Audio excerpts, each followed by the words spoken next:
According to his calculations, the bridge to exit Gravegrind was half a mile from his current location.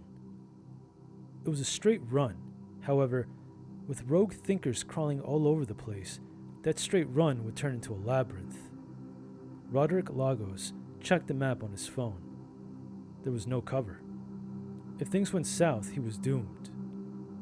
If he was going to stand a chance of escaping Gravegrind, he thought, he would need to think faster and bigger than anyone else. He pulled up the ThoughtCam app. He was greeted with the TC logo for a few seconds, then the app synced to his visor.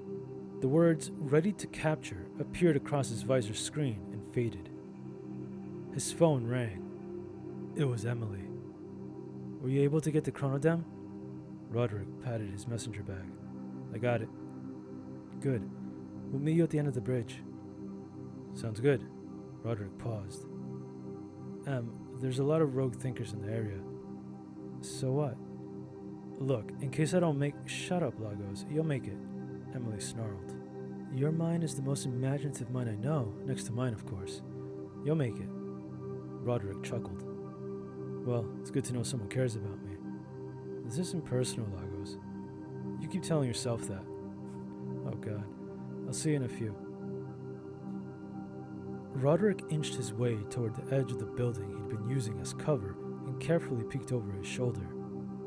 He could see the bridge's suspension cables out in the distance, rogue thinkers patrolling the area. Roderick returned to his cover position and crouched down. He opened his messenger bag and pulled out the chronodem. It was a silver pocket watch that fit in the palm of his hand. It had the standard face of an analog clock, but its hour numbers spiraled into an infinite and microscopic array of similar numbers. Aside from this, the chronodem didn't seem remarkable, but Professor Ashcroft swore that it contained the ability to travel to parallel dimensions. "Everything in our current reality, dimension, if you will, has begun to deteriorate," Ashcroft said. "Ever since Rake discovered Nikola Tesla's plans for the thought camera and turned it into an app, the world has gone out of hand." He chuckled.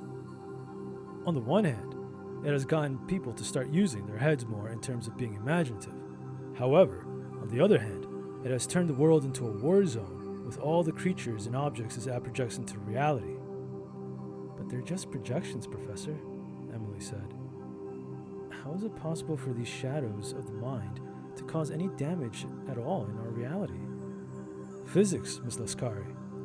Ashcroft drew 2 circles on the smartboard. The first circle was plain. "In our minds, images of creatures and objects are seen, and that's it. But our reality is one of physical space and time." He pointed to the second circle that was filled in with a checkered pattern. "Therefore, when these images are projected into our reality, they adhere to the laws of physics. They're not holograms like originally thought. It seems Tesla managed to create a hell of a weapon here." "That weapon being the mind," Roderick said. Ashcroft smiled. "That's right, Mr. Lagos. There's nothing more dangerous than the mind, and now Rake has given every person on Earth the ability to play God." "But why is that so bad?" Emily said. "I mean, the majority of people aren't too imaginative, and even if they are, it's not like they can control their projections for too long." "You just answered your own question," Ashcroft said. "Only a select few of the world's people have mastery over their mind, and this is what makes the thought cam so dangerous." He paused and thought for a moment. "Imagine if someone with a weak mind pictures a dragon and the thought cam app projects it. The dragon would fly around for a moment, but then, having no control, that dragon would breathe fire everywhere. Why? Because that's what dragons do, right?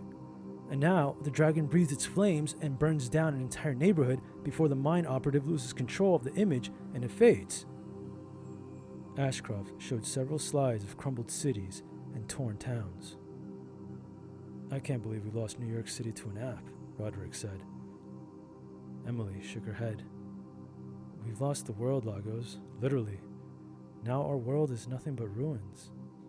"You're correct, Miss Laskari," Ashcroft said. "People don't care. They've become addicted to the thought cam's ability to make their deepest and darkest desires a reality. A lonely person can imagine a desired partner and develop a relationship with that image. Another can imagine having a mansion and living in it. Of course, that's assuming a person has good control of their mind. However, the problem these individuals tend to forget is that it's all an illusion in the end. Once their phone discharges, or once their concentration is disrupted, their false reality is shattered. Emily buried her head into her hands. Roderick peered out the classroom window and focused on the solar panels scattered throughout Elfwin University's rooftops. The new norm, he thought.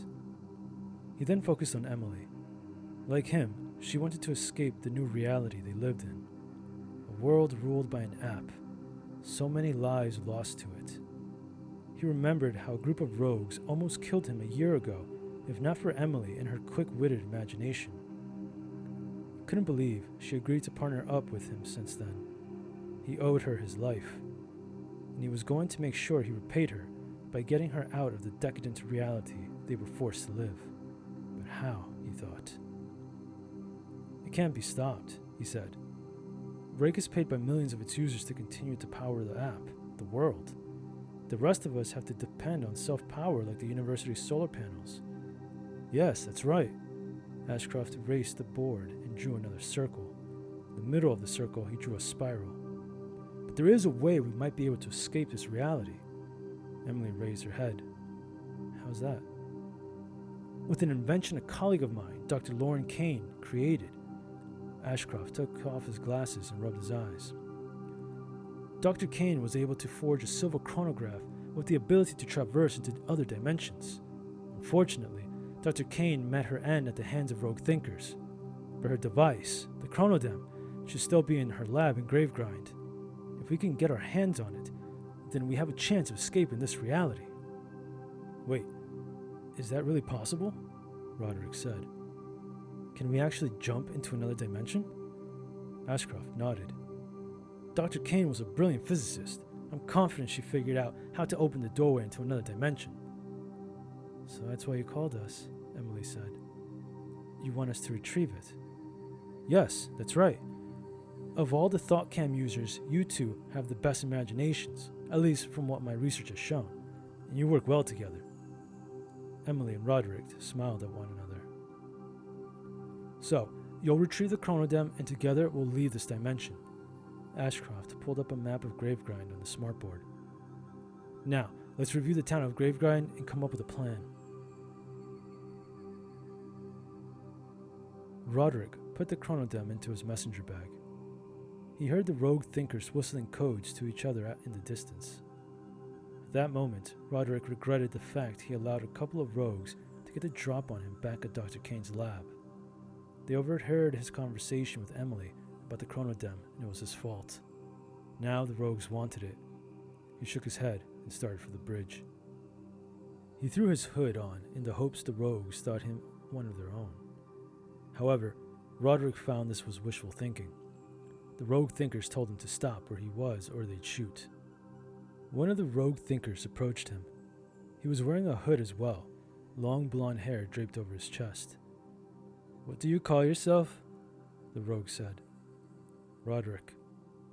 The rogue evaluated him. I'm Strig. He extended his hand. Hand over the watch. It's just an old watch, Roderick said. It has no value. Lies. My men overheard you talking to your partner. What was it? A watch with the ability to open dimensional doors? If you want to open a dimensional door, just imagine it with the ThoughtCam. Strig laughed. Don't mock me, Roderick. You and I both know the ThoughtCam is nothing but illusion. But that watch, it's a genuine article, isn't it? Roderick remained silent. Hand it over, or we'll take it from your lifeless body. There was no lie in his voice, Roderick thought. Rogue thinkers had killed for less. So, he began to imagine a dozen of his doppelgangers. Like clockwork, the ThoughtCam projected as identical copies around Strig and himself. Then his mind conjured up Bahamut, flying over the skies and breathing its fiery breath at the city hall. Within seconds, the building that had provided him with cover was quickly being taken over by flames. The distraction was enough for him and half of his doppelgangers to start running toward the bridge. The remaining copies encircled Strig and did their best to keep him blocked. Roderick ran as fast as he could, and for a brief moment, he thought he might reach the bridge without the rogues catching up. Of course, that thought went out the window when he heard the sound of a cannon being fired from behind. He glanced over his shoulder and saw Strig had shot a cannonball that exploded in midair and unleashed a swarm of hornets the size of crows racing toward him. He thought of having Bahamut breathe fire on the hornets, but the mighty dragon had been slain by someone who had conjured a Gundam. As the buzzing of the hornet's wings reached his ears, Roderick sacrificed his doppelgangers and imagined the sword of Frey. The blade weighed him down, so he used his imagination once more to summon Finrayr. And within the blink of an eye, the monstrous wolf was running by his side. Roderick instructed Finrayr to attack the hornets. The wolf obeyed and gobbled up the insects, crushing them with his fangs. His hopes were restored when he saw the bridge growing closer. And again, his hopes were taken from him when he saw two rogues up ahead. They bowed their heads and summoned the Titan version of Eren Yeager. Damn it, thought Roderick. What is it with these rogues in anime? The Titan ran toward Roderick, but before he could do anything, Finrayr tackled the Titan to the ground and pinned him. As the wolf engaged in battle, Strig was catching up to Roderick using wings. Strig said, over the calamity, "You will not leave Gravegrind alive." Christ. Roderick imagined Thor's chariot being pulled by Grinder and Snarler. With Thor's mighty goats running at incredible speed, he was nearing the bridge. He sped past the two rogue thinkers controlling the Titan, and right when he was about to touch the bridge, he was knocked out of the chariot by a long rod. Roderick hit the concrete hard. Slowly, he stood up. "The Spear of Lug," Strig said, landing on the pavement. "Fascinating weapon, but not so stylish." He looked at Roderick. "I must admit, you truly are a good mind operative. Even now, your wolf gives my best rogues work." He observed his sword and laughed. "That's the sword you imagined?" Roderick watched as Strig summoned the Buster Sword. Couldn't argue with the rogue. With the Buster Sword's thick blade, he would be dead in one swing. However, he still had a trump card up his sleeve. "I give you credit too, Strig," Roderick said. "For a rogue thinker, you're good, but you're not too familiar with Norse mythology, are you?" Strig gave him a hard look. "What do you mean?" "The Sword of Frey." Roderick raised his sword into the air. "It doesn't need me to fight." Roderick threw the sword at Strig. The sword came to life and began dueling Strig with fast and precise attacks. Roderick started from the opposite end of the bridge. "No!" Strig yelled. Up ahead, Roderick could see the pickup truck with Emily sticking her head out the driver's window. He smiled as he ran toward her, but the smile was erased, and a huge creature with the head of a woman and the body of a lion appeared before him. Roderick stopped in his tracks. He turned around and saw Strig fighting for his life against the Sword of Frey. He shook his head and returned his attention to the creature before him. "You're the Sphinx, right? You shall not pass unless you answer my riddle," the Sphinx said. "Very well, I'll play your game," the Sphinx said. "What is the creature that walks on all four legs in the morning, 2 legs at noon, and 3 in the evening?" Roderick smirked. "Man." The Sphinx let out a hideous roar before snapping its own neck. Roderick ran past the dead creature and jumped into the back of the pickup. Emily put the truck into gear and floored it. Emily, at the suggestion of Professor Ashcroft, drove to one of his favorite hiking trails, the Stairway to Heaven. All three hiked to the pasture where cattle grazed. "Okay, this looks like a good place to unleash the dimensional door," Ashcroft said. "Mr. Lagos, if you will, the chronodem." Roderick took it out from his messenger bag and handed it to the professor. The silver chronograph glimmered under the few rays of light peeking through the thick clouds overhead. Ashcroft rubbed the smooth edges of the watch. Then he studied it carefully like a child fascinated by a new toy. "Professor, are you sure this will work?" Emily said. Ashcroft smiled. "Dr. Kane was brilliant. She was the best physicist I ever had the honor of knowing. How she managed to create such a device is beyond me. However, I trust in her brilliance. I hope you're right, Doc, Roderick said. Ashcroft began to adjust the watch's hour and minute hands. Our dimension is represented by the first dial, which means the second smaller dial is the nearest dimension to ours. So if we adjust these two dials to match the same hour, then the doorway should open. Once he finished the adjustments, he clicked a small button located at the top of the watch. Within seconds, the watch began to glow a bright white and shot a burst of light into the sky. Then, the light shot back, revealing a faint tunnel with an image of the same pasture. It's exactly how I imagined it, Ashcroft said agog. Roderick turned to the professor. A mirror image of our own world, Ashcroft chuckled. How fascinating. Roderick walked up to the professor and decked him in the face with a right hook. Professor Ashcroft fell to the floor unconscious. Lagos, what the hell's the matter with you? Emily said, wide-eyed. Look at the stream to the other dimension. Emily looked up. Dimensional stream had faded. It's gone, Roderick said. Yeah, probably because you knocked the professor out. It's not real, Roderick said. Dimensional gate. It's the professor's imagination, nothing else. Emily stared at Roderick, perplexed. What do you mean? Roderick picked up the chronodem and held it in his palm. Let's focus on something, anything. Forget this watch. If it's real and not something projected by the thought cam, then it won't disappear. Yeah, sure. Roderick and Emily focused their minds on anything but the watch. The watch was still in his hand. See, it's real, Emily said. You've got problems, Lagos. Alright, one last thing. Let's turn off the thought cam app. But it's just amuse me for a second, please.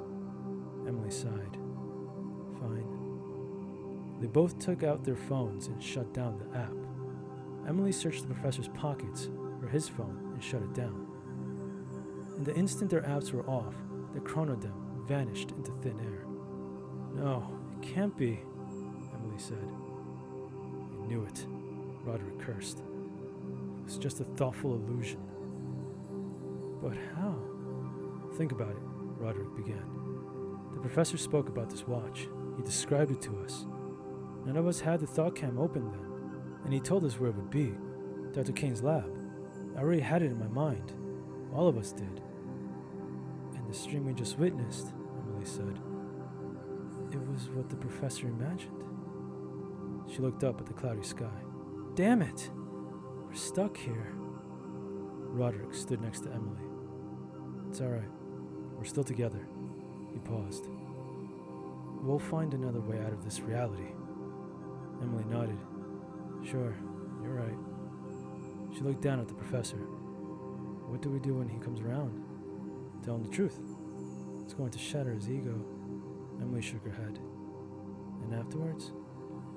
I don't know about the doc, but maybe you and I can go somewhere far from all this. Maybe a deserted island? Emily smiled. Yeah, I dig that. Roderick smirked. Good. Then we can rest our minds and see where the wind takes us. As they stood next to each other looking out at the nearby mountain, small flakes of snow began to fall.